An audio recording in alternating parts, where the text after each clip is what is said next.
First, I want to thank Ms. Johnetta and Ms. Anna at Esther Productions, Inc., and the entire board of directors for this opportunity to speak today with you. Hello, ladies. First of all, kudos to you for putting yourself out there and taking a chance, for gathering up the courage to and deciding to write about your personal experiences as it relates to your life without your father for others to read. It is never easy recalling painful or sad experiences, much less sharing them with strangers. So please know that all of you are a winner today and every day for that. Some of the first steps to healing are acknowledging your reality and perhaps trauma that you have faced in your life, having hard conversations and processing moments or experiences in your life that are painful, sad, or somehow triggering that our survival instinct would rather have us to forget. What you have done by sharing your personal stories, many adults are afraid to do or have never done before in their entire lives, which sometimes, if we aren't careful, can cause bondage to addictions or habits that are harmful to oneself and to others. I want to leave you with a few points that I want you to remember for the rest of your life.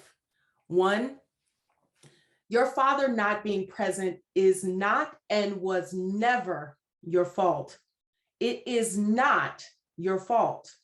So don't blame yourself or harbor feelings of resentment or hate.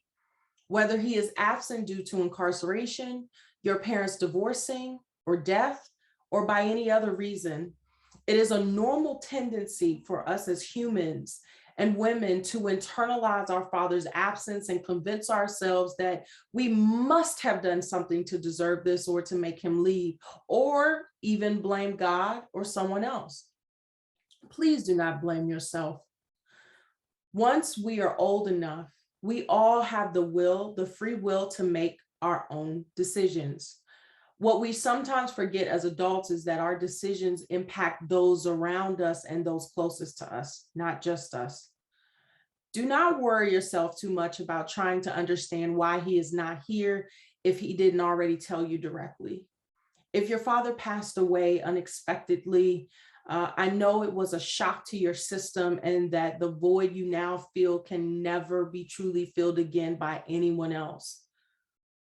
Also, don't be afraid to seek counseling or therapy.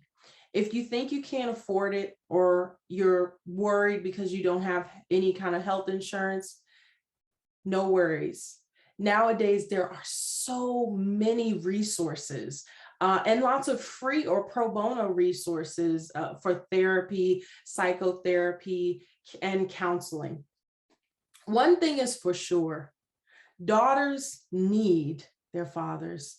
Fathers who are protecting, supportive, and loving to show us how we as women ought to be loved and protected by men out in the world. While your biological father may not be here with you, I can tell you that you have a heavenly father. You have a creator who watches over you all day, every day, who loves you, who fights for you on this earth, in this realm, and in the spirit realm, who wants to see you succeed and to thrive and to be well and to be whole. Take solace in this, knowing that although at times you may feel alone and abandoned, you are not alone and you are not abandoned. If you pray or meditate, lean into your spirituality when times get hard, because trust me, you'll need it. 2, allow your pain to turn into power and purpose. You may not see it or feel it now or understand why me? Why did this have to happen to me? But your story will and can and it will be used to inspire others if you share it and you keep sharing it. What you've done today with your essays, often out of our own life experiences, is where we find our purpose and passion. How do I know? Well, little old me, once a little Black girl from a single parent home raised by a single grandmother with 2 brothers, low to mid income, product of public schools from Washington, DC. I have been fortunate and blessed to travel to states across this country and abroad to share my story with other young people like you, to inspire them to keep going, to keep thinking positive, to keep pursuing their dreams, to keep breaking stereotypes and cycles, to keep sharing their story, no matter how hard it gets, because guess what? It can and it does get better. I've also met many other young women like me who have had even harder lives, who are now doing positive things in their families, schools, universities, communities, and the nation to make the world a better place. So keep sharing your story with people even after today. There are people out there who need to hear your story, who are waiting on you. 3, hold on to your faith and hold on to your dreams. I've heard people ask this very peculiar question. What is the place where there are so many unfulfilled dreams? Or where do dreams go to die? Do you know the answer? It's the graveyard, the cemetery. So many people allow challenging life experiences or failure to prevent them from making their dreams a reality.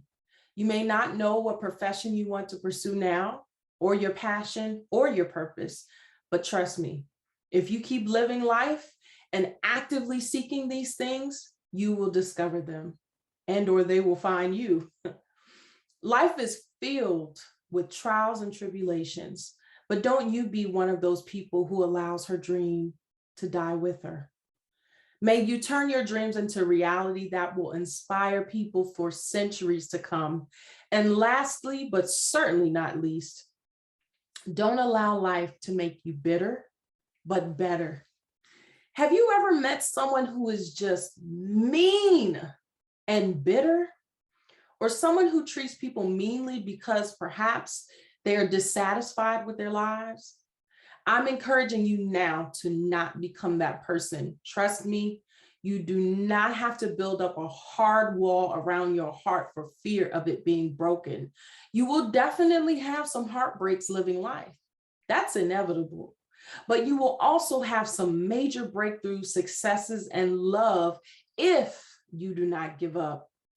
I encourage you to see your obstacles as opportunities for life lessons and for growth to make you better, smarter, and wiser. There's a saying that goes something like this: life is 10% of what happens to us and 90% of how we react. Sometimes we have to turn to others who we trust for encouragement to get us through. It may be a mother, aunt, uncle, sister or brother, cousin, best friend, teacher, mentor, or pastor. And sometimes we have to encourage ourselves. But always remember, you are not alone. Your life has value. You are worthy. Your story matters, and you have purpose. Someone is waiting on you. Someone is waiting to hear your story. Peace and blessings, girl. I am rooting for you.